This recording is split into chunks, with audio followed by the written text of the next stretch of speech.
පින්වතුනි අලුත් අවුරුද්ද කියලා එන්නේ ඇත්ත වශයෙන්ම මේක ධාර්මිකව ගලප ගන්න ඕන දෙයක්. අලුත් අවුරුද්ද කියලා ගත්තාම දැන් අලුත් අවුරුද්ද එක එක චාරිත්‍ර තියෙනවා. දැන් ওই චාරිත්‍ර වල පළවෙනි එක තමයි පරණ අවුරුද්ද දවසේ ස්නානය කිරීම. දැන් ස්නානය කරන්න කලින් අපි නවසඳ බලනවා. නවසඳ බලලා ස්නානය කරනවා. ස්නානය කරලා ඉවර වෙනකොට ඔන්න අවුරුද්ද ලබනවා. අවුරුද්ද ලබනකොට පුණ්‍ය කාලය. ඉතින් මේ පුණ්‍ය කාලෙදී පින් කටයුතු සිදු කරගෙන ඔක්කොම ඉවර වෙලා සංක්‍රාන්තියෙන් පස්සේ අලුත් අවුරුදු උදාවෙන් පස්සේ ලිපගිනි දැල්වනවා. ලිපගිනි දැල්වලා Tamanට කැමති බතක් පිසගෙන ගනුදෙනුවක් කරනවා. ගනුදෙනුව කරලා ඉවරලා නෑදෑයෝ බලන්න ගොසින් ඒ වැඩ කටයුතු ඔක්කොම කරලා හිස තෙල් ගාලා රැකී ආරක්ෂාවලට පිටත් වෙලා යනවා. දැන් ඕක চিරාත් කාලයක් තිස්සේ අපි කරගෙන එනවා. හැබැයි පින්වතුනි අවුරුදු චාරිත්‍රයේ මේ සංස්කෘතික මංගල්‍යයක් හැටියට අපි මේක කරගෙන ආවට ඒක අපේ උරුමයක් කියලා අපි හිතුවට ඇත්තටම අපිට අපේ ආධ්‍යාත්මිකත්වයට ඇත්තට මේකෙන් ලැබෙන දෙයක් නැහැ. ඒක නිකන් සංස්කෘතික මංගල්‍යයක් විතරයි. ආධ්‍යාත්මිකව අපි බැලුවොතින් ඒක නිවනට වැදගත් වෙන්නේ නැහැ. හැබැයි අපිට මේ අවුරුදු චාරිත්‍ර ASCII නිවනට වැදගත් වෙන විදිහට පරිවර්තනයක් කරන්න බැරිද කියලා අපිට බලන්න පුළුවන්. එරිකමට හිතලා බලන්න නවසඳ බැලීම අලුත් සඳක් නේද? ඉතින් අලුත් සඳක් බලනවා කියන්නේ අර අපේ ජීවිතේ මේ අඳුරු වෙලා තියෙන දැන් චන්ද්‍රාලෝකයේ ප්‍රභාස්වරයිනේ. ඒක අපේ හිත ගත කය නිවනවා. ඉතින් ඒ නිසා අමුතුම බලයක් චන්ද්‍රයාට තියෙනවා. අපි අමුතුම පැත්තකට ඇදලා ගන්න ගතියක් චන්ද්‍රයාගේ තියෙනවා.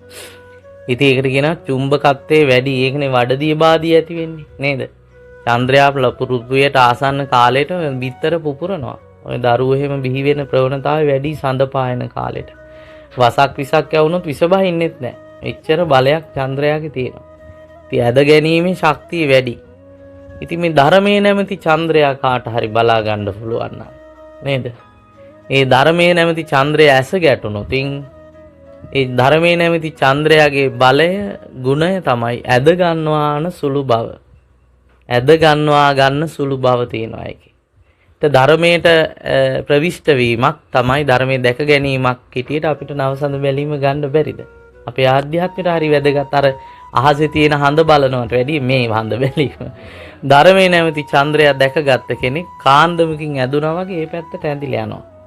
ඊළඟට එයා එනවා පරණ අවුරුදු ස්නානය කරන්න. මොන වගේද මේ ස්නානය කරන නෑමෙන් අපි අර්ථවත් කරන්නේ කය තුල පවතින යම් යම් අපවිත්‍ර දේවල්, බාහිරව තියෙන දේවල් ඉවත් කරගෙන පිරිසුදු භාවයට පත්වීම. දැන් චන්ද්‍රයා නැමැති ධර්මයේ කෙනෙක් දැක්කොත් ඒ පැත්තට ඇදුනොතින් කාය සංවර, වචී සංවර, මනෝ සංවර බැවති සීලය එනවා.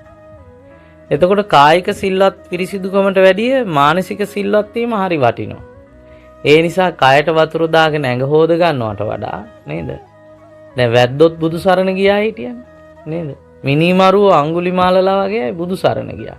ඒගොල්ලෝ නාලා හිටියේ නෑ ඒ වෙලාවේ. ඒගොල්ලෝ හාත්පස මිනි කුණුදු වැස්සගෙන ගඳ ගහගෙන හිටියත් ඒගොල්ලෝ වාචිකව, කායිකව, මානසිකව සිල්වත් වෙච්ච නිසා ඒගොල්ලන්ට සැනසෙල්ලක් ලැබුණා. මේ නෑම කියලා අර්ථවත් කරගන්න බැරිද? සිල්වත්කමින් පිරිසිදු වීම කියන එක. නේද? එන්න සිල්වත්කමින් පිරිසිදු වෙච්ච කෙනෙකුට පුණ්‍ය කාලය එනවා. ඒ පුණ්‍ය කාලය තුල එයා හොඳට හිතනවා ඒක පරිවාස කාලයක්. දැන් මම මොනවද කරන්න ඕන? කොහොමද දැන් ඉස්සරහට යන්න ඕන කියලා. අන්න එහෙම යන්න ඕන කියලා හිතාගෙන එයා හරි ස්ථාවර පිළිවෙලකට එන්න හිතාගෙන අඩිය තියනවා. ඒක තමයි අවුරුද්දේ උදාව. හොඳම තීරණයට දැන් ඇවිල්ලා ඉන්නේ. එයා පළවෙනියෙන්ම ගිනි දැල්ව ගන්නවා. කොහෙද ගිනි දැල්වන්නේ? ඔයාලා නම් ගෙදර ලිපේ. නේද? ගිනි නැමැති ආලෝකයේ දැල්ව ගන්නවා හද సంతානේ. කෙලෙස් අන්ධකාරය දුරු කරගන්න. ඒ දැල්වාගත්ත අන්ධකාර ආලෝකයෙන් හොඳ බතක් පිස ගන්නවා වගේ නේද? අපේ ජීවිතේට අපට අපහට පරහට සියලු දෙනාට වැඩදායක වෙන ගුණවත් සුවඳවත් ගුණධර්ම පිස ගන්න, එකතු කරගන්න, උද්දීපනය කරගන්න, උදාපත් කරගන්න හද సంతානේ වැඩපිළිවෙලක් ආරම්භ කරනවා. ඒක හරියට ආහාර පිසීම වගේ. මොකද කරුණාවෙන් පෝෂණය වෙන පිසීමක් නම් ලබා ගැනීමක් නම් දානෙන් සීලෙන් පෝෂණය වෙච්ච ලබා ගැනීමක් නම් උපයා ගැනීමක් නම් ඒක ආහාරය සකස් කරගත්තා වගේ. ඒක තමයි ගනුදෙනුව හැමෝටම බෙදෙන. සිල්වත්කම හැමෝටම බෙදෙනවා, මෛත්‍රිය හැමෝටම බෙදෙනවා. සියලු දෙනා අතරම මේක බෙදා හැදිලා යනවා. නේද? අවුරුද්දකට සැරයක් දීලා බුලත් ටිකක් දීලා අම්මා තාත්තට වැඳ කියලා අර අවුරුද්දකම පව් හේදිලා යන්නේ නැහැ. තේරෙනවද? ඉතින් හොඳම ගනුදෙනුව වෙන්න ඕන මෛත්‍රියේ ගනුදෙනුව. සීලයේ ගනුදෙනුව, සමාධියේ ගනුදෙනුව. නේද?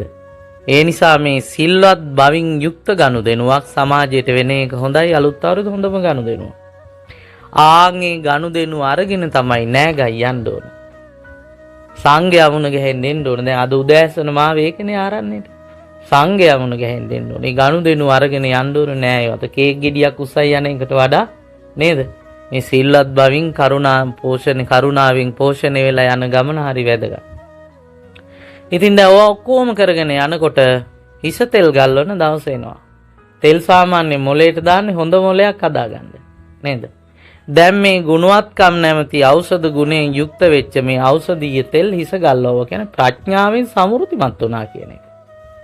කෙනෙකුට හොඳ ප්‍රඥාවක් තියෙනවා නම්, හොඳ මොලයක්, හොඳ නුවණක් තියෙනවා නම් එයා මේ ජීවිතේ එළියට යනකොටත් ඇතුලේ ඉන්නකොටත් සියලු දෙනාටම යහපත් දෙයක් බෙදන කෙනෙක් වෙනවා. හොඳ උපයා ගැනීමක් තියෙන කෙනෙක් වෙනවා. එයාගේ රස්සාව මේ අකර්මන්නේ රස්සාවක් නෙවෙයි. නේද? එයා හොඳ වෙලෙන්දෙක්. හොඳ උපයා ගන්න සමර්ථයෙක්. නේද? එයා මේ සංසාර ගමනේ මේ ප්‍රඥාව උපයෝගී කරගෙන කුසල් උපයා ගන්නවා. ඒ කුසල් උපයා ගන්න තමයි රැකී ආරක්ෂාවට යන්න ඕනේ. එහෙම කුසල් උපයාගෙන යන රැකී ආරක්ෂාවෙන් අපටත් ලාභයි. ගෙදර ඉන්න අයටත් ලාභයි. අසල්වැසියන්ටත් ලාභයි. තුන් ලෝකයටම ලාභයි. බලන්නකෝ මාත්‍යා හින්දු අලුත් අවුරුද්ද ධර්මයට ගලපන්න පුළුවන්. චාරිත්‍ර ටික ලස්සනට ගන්න පුළුවන්. නිවනම ඉලක්ක කරගෙන යන්න පුළුවන්. නේද? මේ ක්‍රමයට අවුරුද්ද සමරනවා නම් අරක්කු බොන්නේ නැහැ. බාල් නටන්නේ. පිස්සු වැඩ මොකුත් කරන්නේ නැහැ. ධාර්මික පරිසරයක් තුළ සියල්ල කරගන්නවා. නේද? දැන් අද මිනිස්සු බයයි පන්සලට නොනගතේ ලිපගිනි තල්ලන්න මොනවා හරි වෙයි කියලා.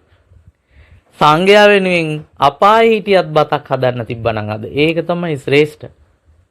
ඒ නිසා දැන් අද දාන දෙන කෙනා දාන ගෙනල්ලා පාන් ගෙඩියක් දීලා කියලා ලිපගිනි තියන්න බෑ කියලා. මං කිව්වා කෙල්ල අද ලිපගිනි තියන්න තිබුණ හොඳම වෙලාව සංඝයාට දාන දෙන්න තිබුණු දවස. හරි වටිනවනේ. දෙවිවරු සාදුකාර දෙනවා. මිත්‍යා මතත් එක්ක නැකත් හදලා තියෙන වෙලාවක බුදුදහමට අනුගත වන්න බලාපල්ලා දානයක් හැදුවා නේද කියලා සතුටු වෙනවා. තේරෙනවද? ඒ නිසා අපේ චාරිත්‍ර අපේ සංස්කෘතියත් එක්ක යන වෙලාවේ අපිට තියෙන ආධ්‍යාත්මික වැඩපිළිවෙලත් එක්කත් මුහු වෙන්න ඕනේ. ඒක තමයි පළවෙනිම කාරණේ. ඉතින් ඔන්න ඔය කාරණේ මුල් කරගෙන අපිට සිංහල අලුත් අවුරුද්ද සමරන්න පුළුවන් නම් ඒ අවුරුද්දේ අපි සාර්ථක සිංහල අවුරුද්දකට මුහුණ දීපු ධාර්මික පිරිසක් බවට පත් වෙනව නොඅනුමානයි. නේද? ඉතින් ඒ සුබ අලුත් අවුරුද්ද, ඒ සිංහල අලුත් අවුරුද්දේ මේ කියන ධාර්මිකත්වයේ තුල ඉඳගෙන ඔබට මේ ජීවිතේ ඉක්තාම ඉක්මන් භවයකදී නිවන සාක්ෂාත් කරගන්න ලැබේවා කියලා සාදු කියලා ප්‍රාර්ථනාවක් ඇති කරගන්න සියලු දෙනාටම ආශිර්වාද කරනවා. මේ සුබ නව වසරේ ඔබට සුබ වේවා කියලා. තෙරුවන් සරණයි.